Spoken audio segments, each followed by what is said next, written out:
muslimcentral.com/donate.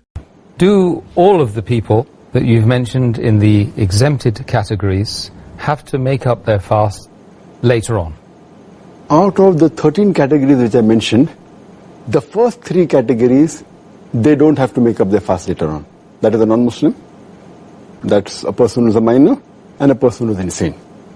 Out of the remaining 10 categories, 2 categories, a person who is disabled for long, and a person who is very elderly.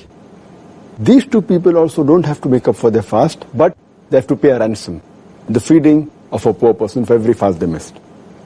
As far as the other 8 categories are concerned, the moment the condition in which they are, it gets reversed, then they have to make up for the fast which they missed.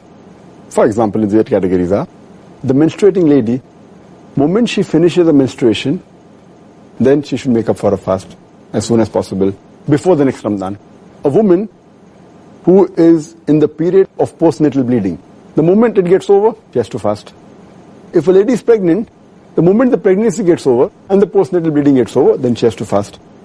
If a lady, the 4th category, if she's breastfeeding, after the breastfeeding is over, then she has to fast.